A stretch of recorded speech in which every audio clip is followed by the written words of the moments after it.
Hi friends, welcome to அபீஸ் hashtag. எல்லோரும் எப்படி இருக்கீங்க? இன்றைக்கி நம்ம வீடியோவில் ஒரு ஈவினிங் ஸ்நாக்ஸ் தான் கட்லெட் எப்படி பண்ணுறதுன்னு பார்ப்போம். ஃபிஷ் யூஸ் பண்ணி இன்றைக்கி பண்ண போகிறோம். வாங்க வீடியோக்குள்ளே போகலாம். இதுக்கு நான் இன்றைக்கி சென்னவரை மீன் தான் எடுத்துருக்கிறேன். உங்களுக்கு என்ன ஃபிஷ் கிடைச்சாலும் நீங்கள் யூஸ் பண்ணிக்கலாம்.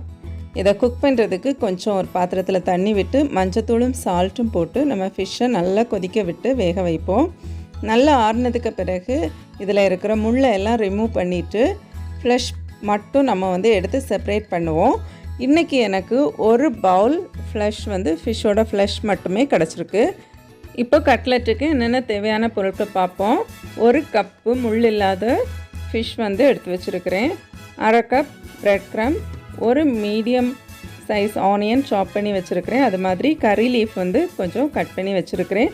உங்கள்கிட்ட கொத்தமல்லி லீஃப் இருந்தால் அதை யூஸ் பண்ணிக்கோங்க. அப்புறம் ஒரு சின்ன துண்டு இஞ்சி, 3 வெள்ளைப்பூடு இதை சாப் பண்ணி வச்சுருக்கிறேன். ஒரு மீடியம் சைஸ் பொட்டேட்டோ எடுத்து நல்லா குக் பண்ணி மேஷ் பண்ணி எடுத்து வச்சுருக்கிறேன். அப்புறமா 2 எக்கு இதுக்கு தேவைப்படும். இப்போ நம்ம கட்லெட்டுக்கு மசாலா ரெடி பண்ணிடுவோம். இதுக்கு ஸ்டவ் ஆன் பண்ணி ஒரு பேன் அடுப்பில் வச்சுருவோம். வச்சுட்டு 2 ஸ்பூன் ஆயில் நான் ஆட் பண்ணியிருக்கிறேன். ஆட் பண்ணிவிட்டு ஆயில் கொஞ்சம் சூடானதும் கட் பண்ணி வச்சுருக்கிறதான இஞ்சி வெள்ளைப்பூடு சேர்த்து இதை நல்லா வறுத்து எடுத்துக்குவோம். இதோட பச்சை வாசனை போகணும். இது நல்லா வறுத்ததுக்கப்புறம் நான் இன்றைக்கி ஒரு 2 பச்சை மிளகாய் குட்டி குட்டி பீசஸாக கட் பண்ணி வச்சுருக்கிறேன். நம்ம ஆயிலில் பச்சை மிளகாய் இந்த மாதிரி வறுக்கும்போது இதோட காரத்தன்மை போயிடும். இது நல்லா கிறிஸ்பி ஆகிரும். இப்போ நம்ம கட் பண்ணி வச்சுருக்கிற கறி லீஃப் ஆட் பண்ணிடலாம். அதுக்கு கூட சாப் பண்ணி வச்சுருக்கிற ஆனியனையும் சேர்த்து நல்லா வதக்கி விடுவோம். ஆனியன் குக் ஆகிறதுக்கு கொஞ்சமாக சால்ட் ஆட் பண்ணிடலாம். இப்போ இதுக்கு தேவையான மசாலா சேர்த்துடலாம். கொஞ்சமாக மஞ்சள் தூள், பெப்பர் பவுடர், கரம் மசாலா, அப்புறம் சில்லி பவுடர். நல்லா இதை நல்லா வறுத்து கொடுப்போம். மசாலா ஸ்மெல் மாறினதும் நம்ம எடுத்து வச்சுருக்கிற ஃபிஷ்ஷோட ஃப்ளஷஸை சேர்த்துடலாம். சேர்த்து இந்த இதில் மசாலா நல்லா கோட் ஆகிறது வரைக்கும் நல்லா வதக்கி கொடுப்போம். லாஸ்ட்டாக நம்ம எடுத்து வச்சுருக்கிற பொட்டேட்டோவையும் இதில் சேர்த்து நல்லா மிக்ஸ் பண்ணி கொடுக்கலாம். பொட்டேட்டோவில் இருக்கிற இந்த மாய்ஸ்சர் கண்டென்ட் எல்லாம் நல்லா ட்ரைன் அவுட் ஆகிறது வரைக்கும் நல்லா பெரட்டி கொடுங்க. ஒன்ஸ் இது ரெடி ஆனதும் இதை ஒரு பிளேட்டில் ட்ரான்ஸ்ஃபர் பண்ணி இதை நல்லா ஆறுறதுக்கு விடுவோம். இது நல்லா கூல் ஆகட்டும். அந்த டைம் நம்ம எடுத்து வச்சுருக்கிற 2 எக்கை உடச்சி விட்டு நல்லா பீட் பண்ணி வச்சுக்கலாம். உங்களுக்கு விருப்பப்பட்டீங்கன்னா இதில் கொஞ்சமாக பெப்பர் பவுடர் சேர்த்துக்கோங்க. இப்போது நம்மளோட அந்த ஃபிஷ் மசாலா எல்லாம் ரெடி ஆகிடுச்சு பாருங்கள். இப்போ கையில் கொஞ்சமாக ஆயில் தடவிட்டு நம்ம கட்லெட் ஷேப்புக்கு இந்த மசாலாஸ் எல்லாத்தையும் நம்ம ரெடி பண்ணி வச்சுக்கலாம். நான் இன்றைக்கி இந்த ஷேப்பில் தான் பண்ணியிருக்கிறேன். நீங்கள் விருப்பப்பட்டீங்கன்னா உங்களுக்கு ரவுண்ட் ஷேப், உங்களுக்கு என்ன ஷேப்பில் நீங்கள் பண்ணணும்னு நினைக்கிறீங்களோ நீங்கள் ஷேப் பண்ணி இந்த மாதிரி வச்சுக்கலாம்.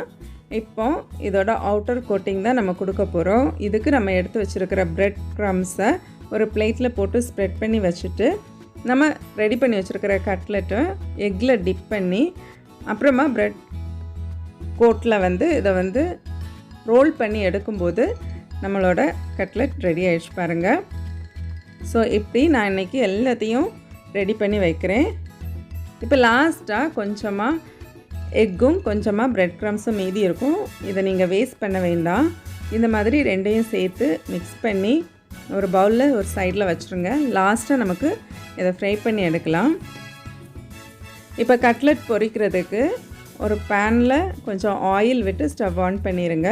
ஆயில் நல்லா சூடானதும் நம்ம ரெடி பண்ணி வச்சுருக்கிற அந்த கட்லெட் பீசஸை இதில் போட்டு ஃப்ரை பண்ணி எடுத்துக்கலாம். ஒரு 2 நிமிஷம் நீங்கள் போட்டால் போதும். ஸோ அழகாக சூப்பராக கோல்டன் கலரில் வந்துடும். இதே மாதிரி ஒரு 2 நிமிஷம் பேக் சைடையும் குக் பண்ணி நீங்கள் இதை செப்பரேட் பண்ணி எடுத்து வச்சுக்கலாம். ஸோ சூப்பரான சுட சுட கட்லெட் அருமையாக ரெடியாக இருக்குது பாருங்கள். இப்போ நம்ம கொஞ்சம் லெஃப்டான எக்கும் மாவும் பீட் பண்ணி வச்சுருந்தோம்ல, ஸோ அதை ஃப்ரை பண்ணி எடுத்துருவோம். ஒரு குட்டி ஃப்ரைங் பேன் எடுத்து கொஞ்சம் ஆயில் சூடானதும் நம்ம எடுத்து வச்சுருக்கிற மிக்சரை இதில் போட்டுக்கலாம். போட்டு இதையும் ஒரு 2 நிமிஷம் குக் பண்ணி திருப்பி போட்டு எடுத்துக்கலாம். உங்ககிட்ட மாவு நிறைய இருந்துச்சுன்னா நீங்கள் 2 டைம்ஸாக போட்டுக்கோங்க. ரொம்ப தடிமனாக போட்டோன்னா நடுவில் வந்து மாவு குக் ஆகாமல் இருக்கும். ஸோ அதுக்காக தான். இப்போ பாருங்கள், சூப்பராக இது நல்ல டேஸ்ட்டாக இருக்கும். நீங்கள் இதை வந்து டிஃபன் பாக்ஸ் ரெசிபிக்கு கூட பசங்களுக்கு கொடுத்து விடலாம். அவ்வளோதான், நம்மளோட சுட சுட சுவையான கட்லெட் ரெடி ஆகிடுச்சு. ஃப்ரெண்ட்ஸ், இந்த வீடியோ உங்கள் எல்லாருக்கும் பிடிச்சிருக்கும்னு நினைக்கிறேன். இந்த வீடியோ பிடிச்சிருந்தா லைக் பண்ணுங்கள், சப்ஸ்கிரைப் பண்ணுங்கள், உங்கள் ஃப்ரெண்ட்ஸ் அண்ட் ஃபேமிலிக்கு கூட ஷேர் பண்ணுங்கள். நீங்களும் இதை செஞ்சு பார்த்து உங்கள் ஃபீட்பேக்கை என் கூட ஷேர் பண்ணுங்கள்.